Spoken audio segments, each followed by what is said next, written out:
سلسلہ ہدایت قرآن، سنت اور اہل بیت علیہم السلام میں خوش آمدید۔ آج ہم قرآن مجید کی 28ویں سورہ قصص پر بات کر رہے ہیں۔ یہ سورہ خاص طور پر حضرت موسیٰ علیہ السلام اور فرعون کی کہانی کے ذریعے ایک بہت بنیادی سوال اٹھاتی ہے۔ سوال یہ ہے کہ جب ظلم اور طاقت اپنے عروج پر ہوں تو کیا مظلوموں کی فتح ایک ناگزیر خدائی قانون ہے جو خود بخود نافذ ہو جاتا ہے؟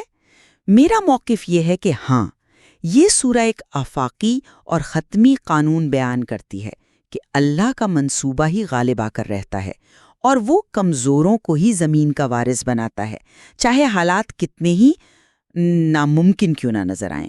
اچھا، جبکہ میں اس نقطہ نظر سے تھوڑا سا اختلاف کرتا ہوں۔ میرا ماننا ہے کہ یہ سورہ خدائی منصوبے کو ایک غیر فعال وعدے کے طور پر پیش نہیں کرتی، بلکہ ایک ایسے پیچیدہ عمل کے طور پر پیش کرتی ہے جس میں انسانی ارادہ، اس کی کمزوریاں، خوف اور پھر توکل، یہ سب چیزیں کلیدی حیثیت رکھتی ہیں۔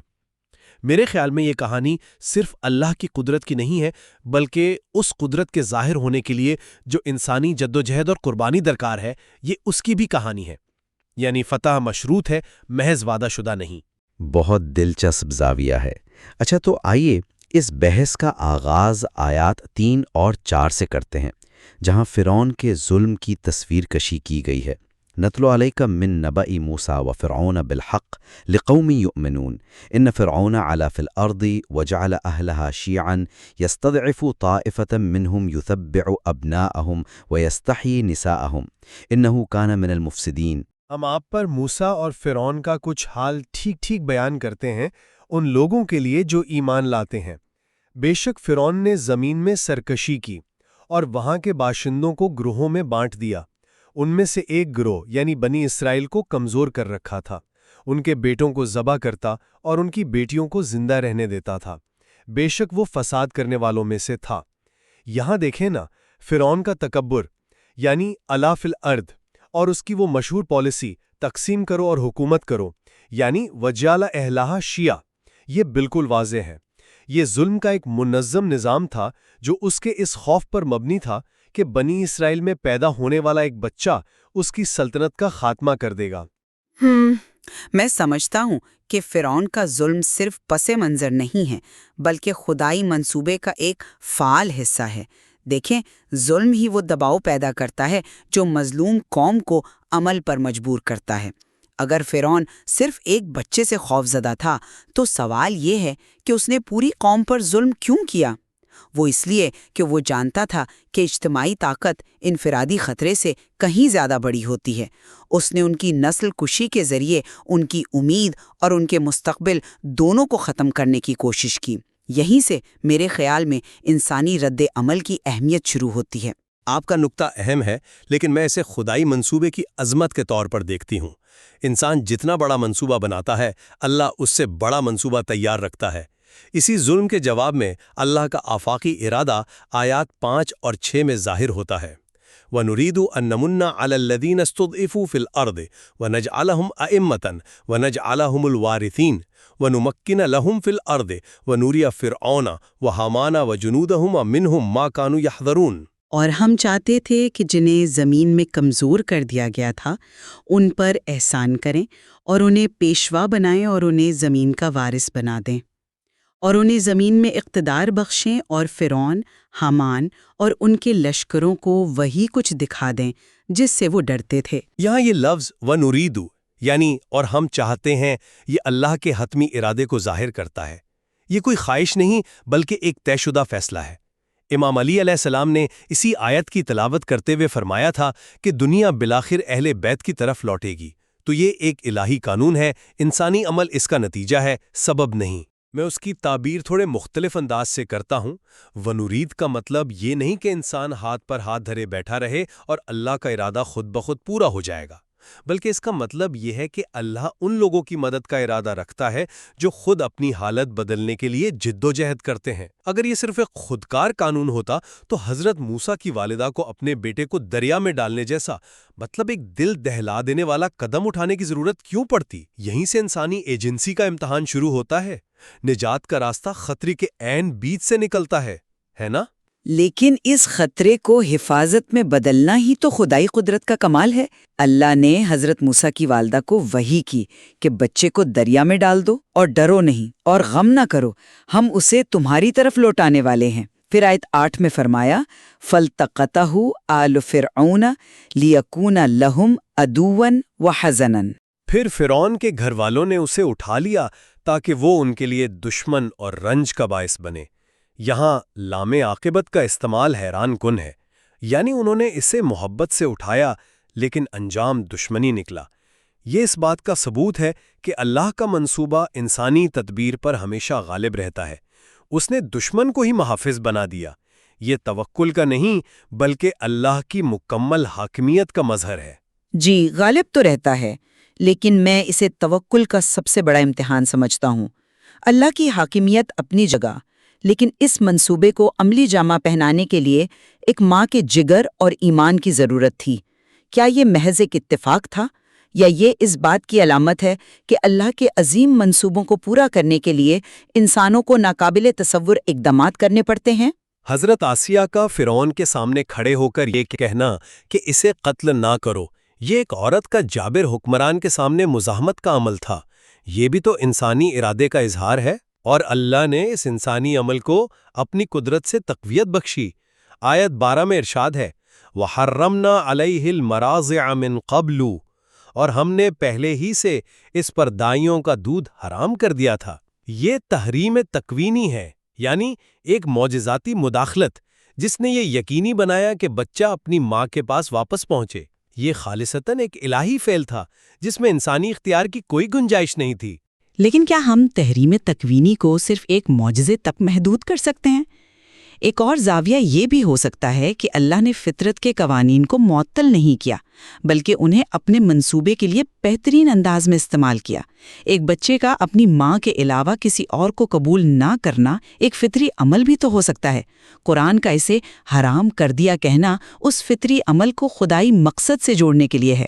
تو یہاں بحث یہ نہیں کہ معجزہ ہوا یا نہیں، بلکہ یہ ہے کہ اللہ اپنے منصوبے کی تکمیل فطری اسباب کے ذریعے کرتا ہے یا مافوق الفطرت طریقوں سے۔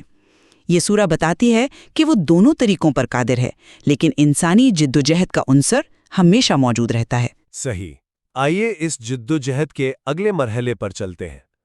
جب حضرت موسیٰ جوانی کو پہنچے تو ایک قبطی کو غیر ارادی طور پر قتل کرنے کے بعد انہوں نے فوراً استغفار کیا، ربی انی ظلمت نفسی فاغفر لی، اے میرے رب میں نے اپنی جان پر ظلم کیا پس مجھے معاف فرما۔ مفسرین اسے ترک اولا کہتے ہیں، یعنی یہ گناہ نہیں تھا بلکہ ایک ایسا عمل تھا جو ان کے شایان شان نہ تھا۔ یہ ان کی عصمت پر دلیل ہے۔ میں ترک اولا کی تشریح سے پوری طرح متفق نہیں۔ میرے خیال میں یہ اس واقعے کی شدت کو کم کر دیتا ہے۔ یہاں ایک نبی کا انسانی پہلو نمایاں ہوتا ہے۔ انہوں نے مظلوم کی حمایت میں غصے اور جذبات کے تحت ایک ایسا قدم اٹھایا جس کے نتائج پر ان کا کنٹرول نہیں تھا۔ ان کا ظلمت نفسی کہنا صرف ایک غیر ارادی قتل پر افسوس نہیں، بلکہ اس بات کا اعتراف ہے کہ ان کا انسانی جوش جو ہے وہ خدائی حکمت پر سبقت لے گیا تھا۔ یہ ان کی تربیت کا ایک اہم مرحلہ تھا، جہاں انہوں نے سیکھا کہ محض نیک نیتی کافی نہیں، بلکہ عمل کو وحی اور صبر کے تابع ہونا چاہیے۔ یہ ان کی بشری کمزوری نہیں، بلکہ ایک انسانی پہلو کا اعتراف تھا جو انہیں ایک عظیم رہنما بننے کے لیے ضروری تھا۔ یہ ایک دلچسپ نکتہ ہے، لیکن ان کا خوف زدہ ہو کر مدین کی طرف ہجرت کرنا اور دعا کرنا عسیٰ ربی ان یہدینی سواء السبیل، امید ہے میرا رب مجھے سیدھے راستے کی ہدایت فرمائے گا، یہ ظاہر کرتا ہے کہ وہ ہر قدم پر اللہ کی رہنمائی کے تابع تھے۔ پھر مدین میں حضرت شعیب کی بیٹیوں کی مدد کرنا اور اللہ سے دعا ربی انی لما انزلت الی من خیر فقیر، اے رب تو جو بھی بھلائی مجھ پر نازل کرے میں اس کا محتاج ہوں، یہ ان کے مکمل توکل کو ظاہر کرتا ہے۔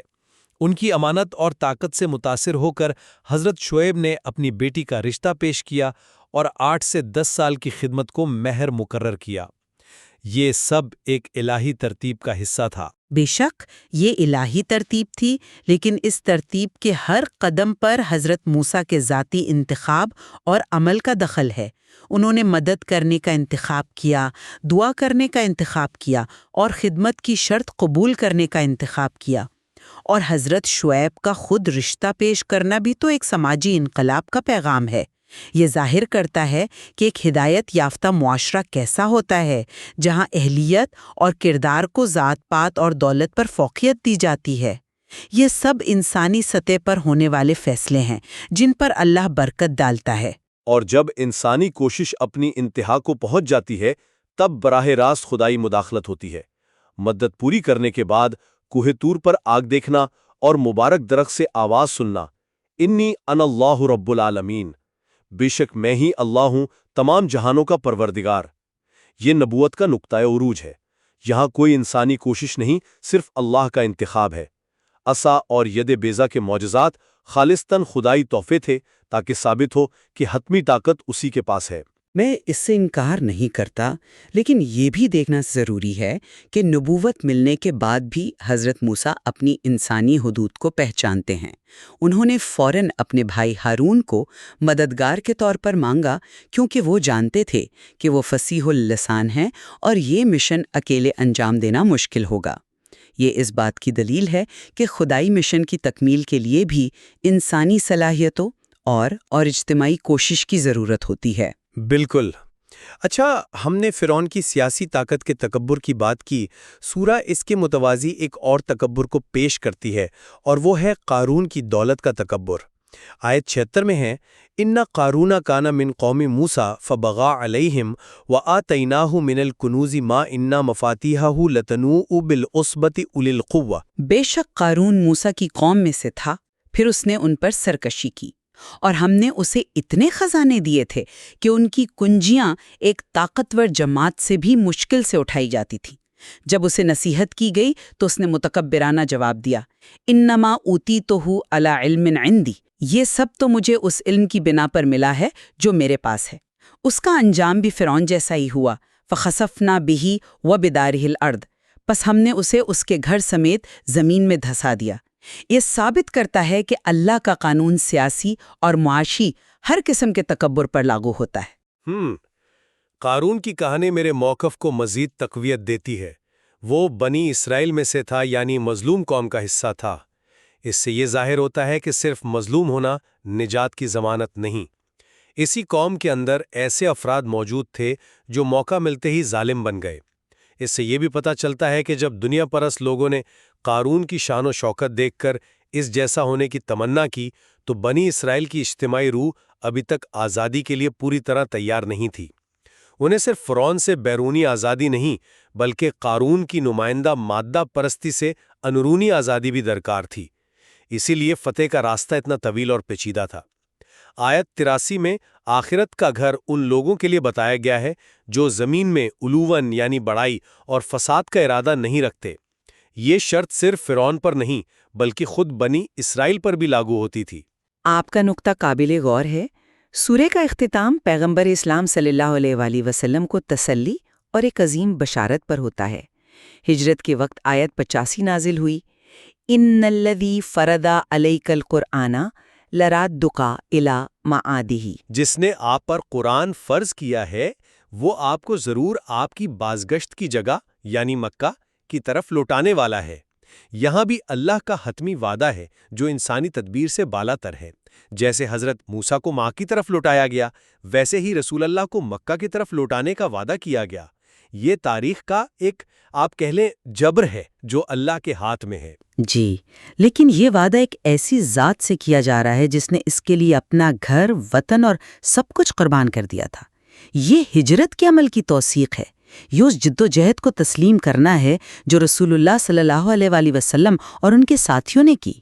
یہ وعدہ ان کی قربانیوں کا نتیجہ ہے، محض ایک غیبی فیصلہ نہیں۔ سورہ کا آغاز اور اختتام یہی بتاتا ہے کہ اللہ کا منصوبہ انسانی جد و جہد کے تانے بانے سے ہی بنا جاتا ہے۔ آخر میں سورہ کا نچوڑ اس کی آخری آیت میں ہے، کل شیء ہالک الا وجہہ لہ الحکم والیہ ترجعون۔ ہر چیز فنا ہونے والی ہے سوائے اس کی ذات کے، اسی کا حکم چلتا ہے اور اسی کی طرف تم سب لوٹائے جاؤ گے۔ میرے نزدیک یہ آیت اس بحث کو سمیٹتی ہے۔ فرعون اور قارون کی طاقت اور دولت فنا ہو گئی، لیکن اللہ کا منصوبہ جو کمزوروں کی وراثت پر مبنی تھا باقی رہا اور پورا ہوا۔ حتمی حکم اور اختیار صرف اسی کا ہے اور انسانی ارادہ اسی کے حکم کے تابع ہے۔ اور میرے نزدیک یہی آیت ہمیں یاد دلاتی ہے کہ تمام انسانی جدوجہد، تمام قربانیاں، تمام خوف اور تمام امیدیں بلاخر اسی کی طرف لوٹتی ہیں۔ اسی کا حکم ہے کا مطلب یہ نہیں کہ ہمارا کوئی کردار نہیں، بلکہ یہ ہے کہ ہمارے کردار کی قبولیت یا رد کا فیصلہ اسی کے ہاتھ میں ہے۔ سورہ قصص یہ نہیں بتاتی کہ اللہ ہمارے لیے سب کچھ کرے گا، بلکہ یہ بتاتی ہے کہ اگر ہم ہمت، ایمان اور توکل کے ساتھ اپنا کردار ادا کریں تو اللہ ناممکن کو ممکن بنا دے گا۔ نجات کا راستہ خطرات، کمزوریوں اور انسانی انتخاب کے پیچیدہ مراحل سے گزر کر ہی اللہ کے حتمی حکم سے جا ملتا ہے۔